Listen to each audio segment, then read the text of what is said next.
Most videos of this type, and there's certainly no shortage of them here on YouTube, end up talking about one of a few things: oil, inefficient production of certain types of tanks, or that the Soviet Union was simply too big to conquer.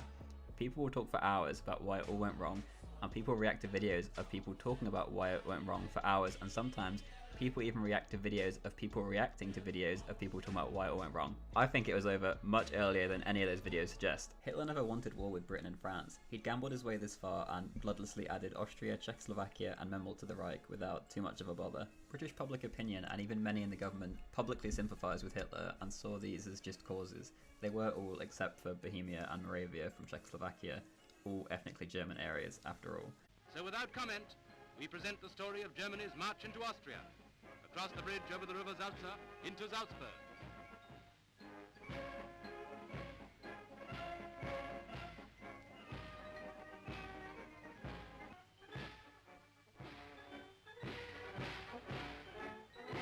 Even up until the day he declared war on Poland, Hitler didn't believe Britain would follow up on their guarantee. Out of all the diplomatic incidents so far, this was the one that made the most sense. Danzig was an entirely German city, and even Chamberlain said his terms to Poland were extremely generous. But after a period of confusion and uncertainty, Hitler was proved wrong, and Britain sent an ultimatum and declared war. When Hitler got the news, he stared blankly at Ribbentrop and asked him, "What now?" In the end though, Germany got down to business, blitzkrieg style.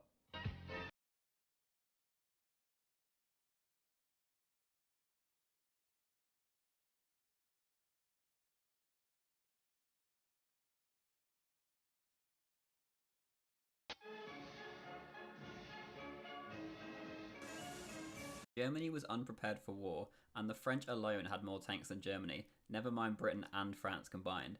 The only way they could win was via their blitzkrieg tactics, which worked so well in Poland. But for anyone unfamiliar with basic geography, Great Britain is an island, and you can't drive a tank across the English Channel. No one really wanted this war, but the Allies didn't want to lose prestige by accepting Hitler's incessant peace offers. British public opinion was massively in favour of ending it. Danzig, the point of the war, was already in German hands anyway, with no real means of getting it back without millions of dead.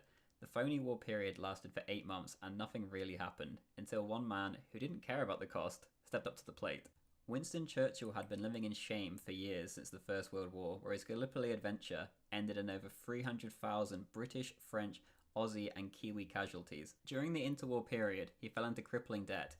He sold forged copies of paintings by a dead French artist and other similar activities to get by, until one day, a shadowy group called The Focus, led by an Austrian-born banker named Sir Henry Strakosch, who moved to Britain after making a fortune in the South African gold mines, paid off Winston Churchill's debts one day, and began paying him massive sums of money to become a literal paid shill to push for war with Germany. Other members of the British and Commonwealth cabinets at the time were being paid by Strakosch. Even the Czech government was giving money to Strakosch to pay off these British ministers to overthrow Chamberlain and cause a war with Germany. In July 1938, a single payment alone was roughly £2 million through the Czech embassy.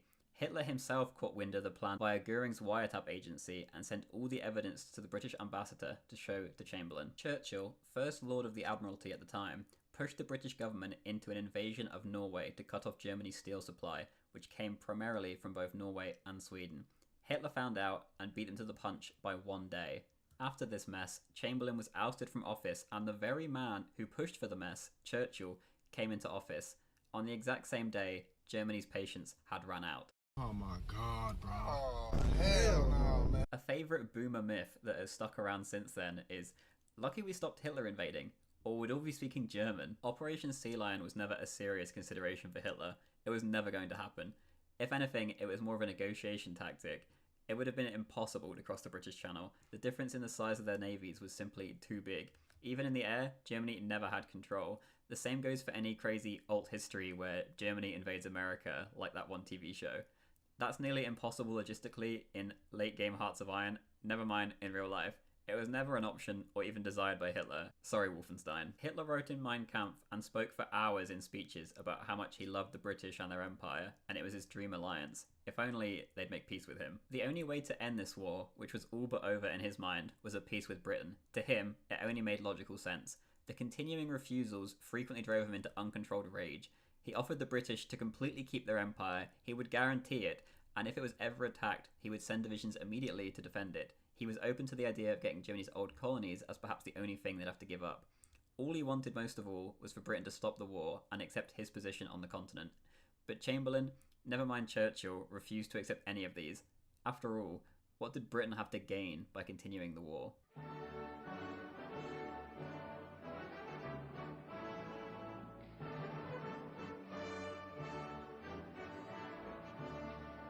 After coming to power, Churchill was on a mission to stop the massively growing peace movement at home. Even the most liberal, normie historians called Churchill's government a kind of war party dictatorship.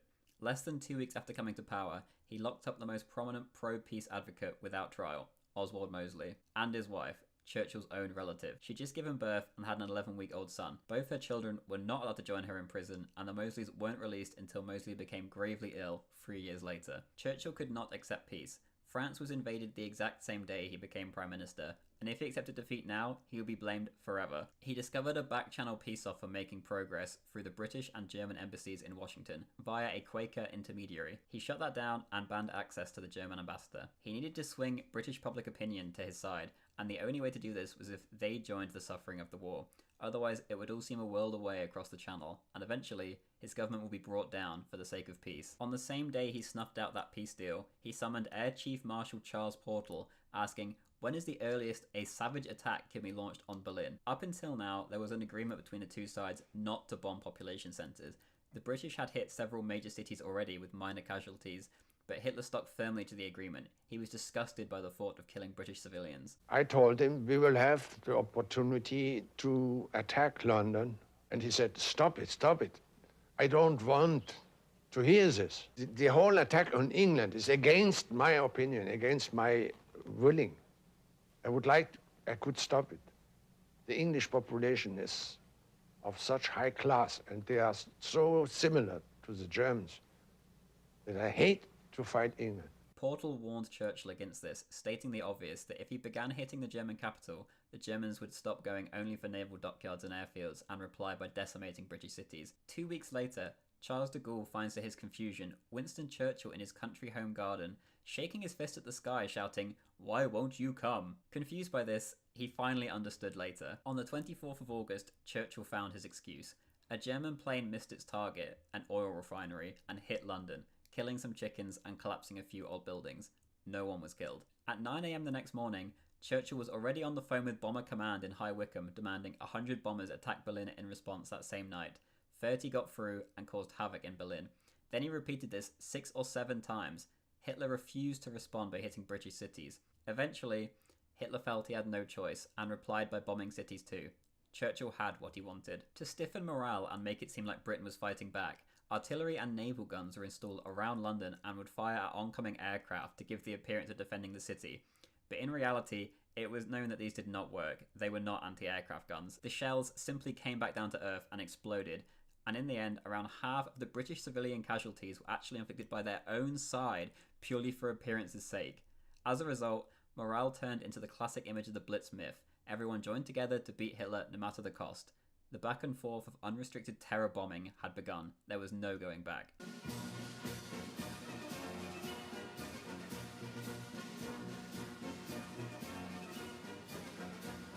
Fighting such a war costs money, a lot of it. Just like the Soviet Union did a year later, Britain was entirely dependent on American aid. Unlike the Soviets, however, Britain had to pay for it. When the gold ran out to pay them, they began selling off all of their investments, built up over hundreds of years in the empire for pennies on the dollars, to the Americans. To continue the war, he gave away willingly to President Roosevelt, who absolutely hated the empire and often talked about wanting it destroyed. More than Hitler, who had spent decades professing his love for the empire, could have possibly taken by force or in a peace settlement. The result to come must have been obvious. Britain would never recover.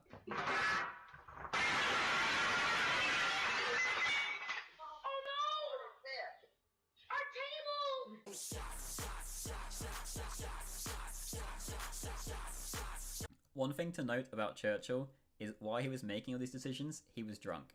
Every Second World War diary of anyone who knew him is just full of references of him being blind drunk more often than not, getting progressively worse throughout the war. Patton notes on one occasion that he was so drunk during a meeting with the Sultan of Morocco that he made him hideously offended. Field Marshal Alanbrooke and Admiral Cunningham, among others, would constantly complain that talking to him was like bashing their heads against the wall. They could get nowhere, and he would just incoherently, drunkenly ramble. On a more serious occasion, Cunningham said, "There is no doubt the PM is fit to discuss anything.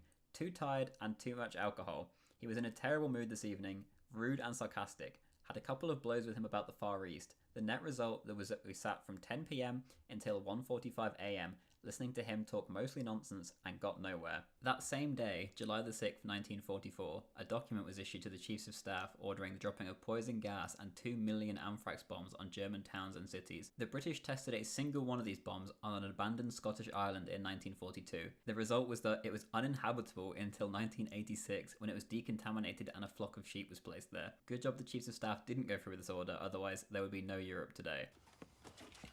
Julian!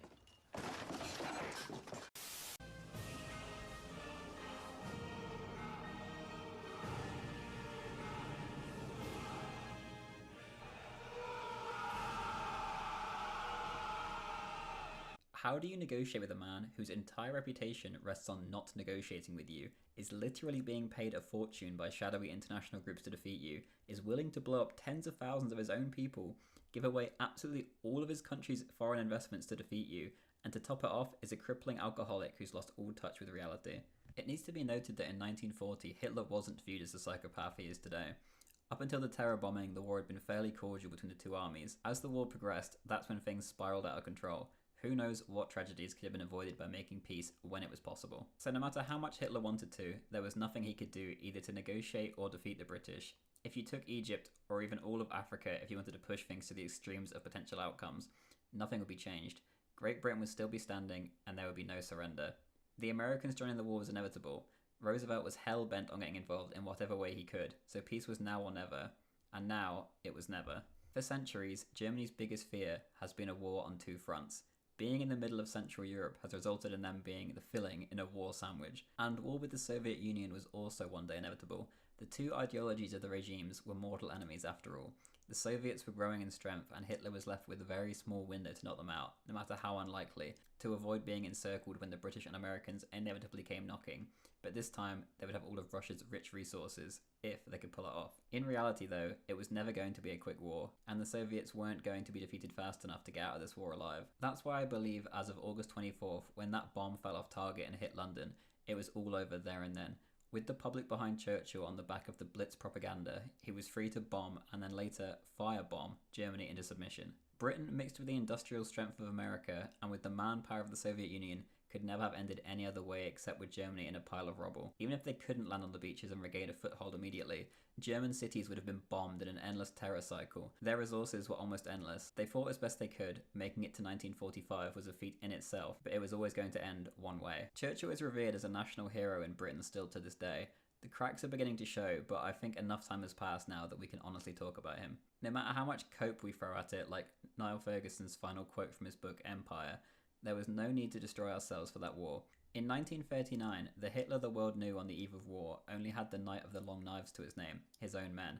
Stalin had tortured, executed and starved millions, and a year later Churchill would throw himself at Stalin's feet and ultimately give him Danzig and the rest of Poland, which is why we joined the war in the first place. He took the rest of Eastern Europe to rub things in even more. There is no possible cope for why the myth of World War II, which has fundamentally shaped our current society, was necessary. In the end, I guess I just don't think ethnically German Danzig was worth giving away Western civilization for.